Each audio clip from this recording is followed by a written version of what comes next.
The morning of my father's funeral felt unreal. I stood outside the chapel in a simple black dress, gripping the last photograph I had of him as I fought back tears. We hadn't spoken much in recent years, but not because I stopped loving him. Family lies had built walls between us, and now I would never get the chance to tear them down. As I stepped inside, every conversation stopped. My stepmother looked me up and down with a smirk, while my older brother laughed loud enough for everyone to hear. "Look who's here," he said. The family Beggar finally showed up for her inheritance. My face burned with humiliation. "I'm not here for money," I whispered. "I'm here to say goodbye to my father." My aunt rolled her eyes. "Stop pretending. You only came because you think you'll get something." Before I could defend myself, my brother pointed toward the doors. "Throw her out. She doesn't belong here." No one spoke for me. Even relatives who knew the truth lowered their heads. Fighting tears, I turned toward the exit, believing I had lost my father for the second time. Then a calm voice broke the silence from the front of the chapel. "Wait." Every head turned as an elderly man in a tailored black suit stepped forward, holding a sealed envelope with my father's signature. He looked directly into my eyes, took a slow breath, and said just one word that froze the entire room. "Chairwoman." The single word hit the room like a bolt of lightning. Every conversation stopped.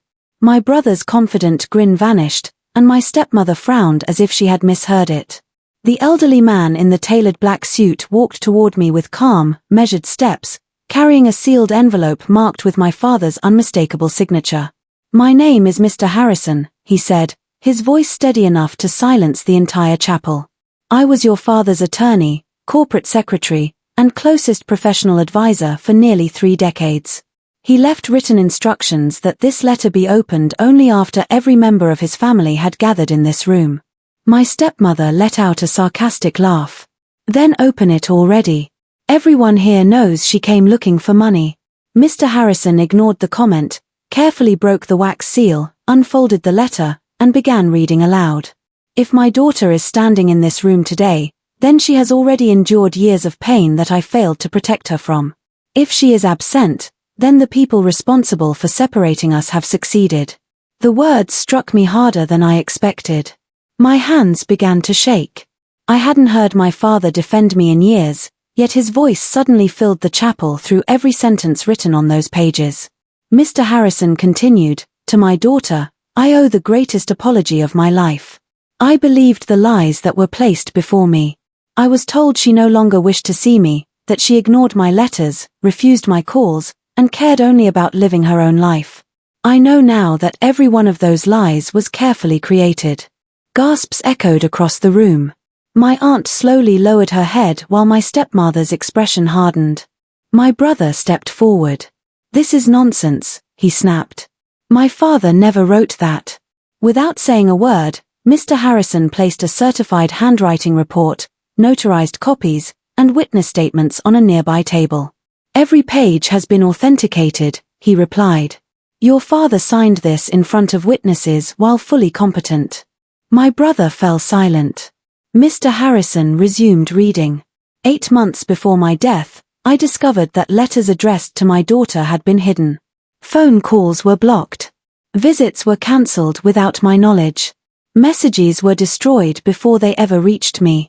The people I trusted most convinced me that my own child had abandoned me, while convincing her that I had abandoned her. I felt my knees weaken. For years I had cried myself to sleep believing my father no longer loved me. Every birthday that passed without a call, every holiday spent staring at my phone, every letter I mailed that never received a reply, I had blamed myself for all of it. Now, standing beside his casket, I finally learned that none of it had been my fault. My stepmother suddenly pointed toward my aunt. "She handled the mail," she shouted. "She never told me everything." My aunt stared back in disbelief. "You told me to keep those letters away from him because you said stress would make him sicker." "I was protecting him," my stepmother insisted. "No," Mr. Harrison interrupted firmly. "You were protecting your position." The room fell silent again. He turned another page. "My daughter never wanted my money. She wanted her father." Sadly, by the time I uncovered the truth, My health no longer gave me enough time to repair what had been stolen from us. Since I cannot change the past, I will protect her future. Every executive seated in the front rows leaned closer. They already knew what was coming. My brother didn't. My stepmother certainly didn't. Mr. Harrison reached the final section of the letter. Effective immediately upon my death, the controlling voting trust of Harrison Global Holdings, representing 51% of all voting shares, shall transfer exclusively to my daughter. She alone will serve as chairwoman of the board. No spouse, child, sibling, or relative may challenge this appointment unless she willingly resigns. My brother laughed nervously. That's impossible. Mom inherited everything.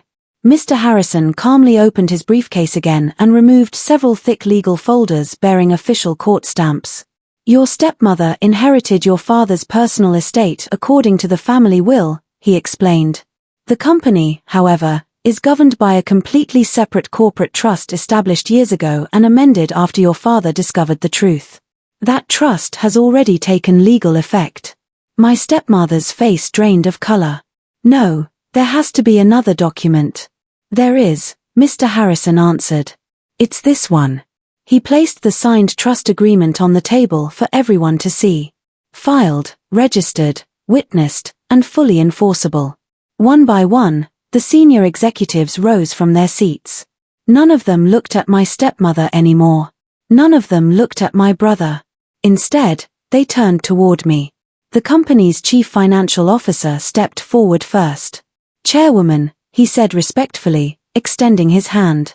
On behalf of the executive board, please accept our deepest condolences. Another executive followed. Your father spoke about your intelligence many times during our private meetings. He believed you would one day lead this company with integrity. A third executive nodded.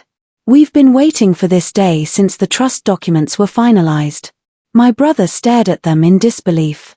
You're seriously accepting this? The CFO looked at him without emotion. We're accepting your father's legally binding decision.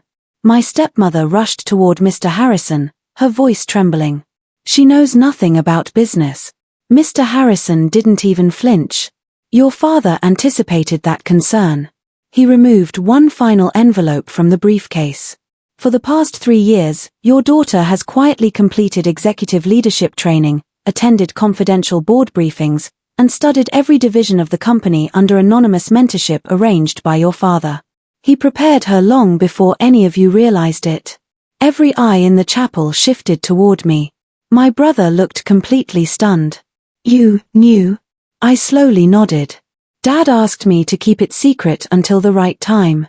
The silence that followed was heavier than grief itself. In a single moment, the woman they had mocked as a desperate beggar became the one person with the legal authority to decide the future of everything they had spent years trying to control.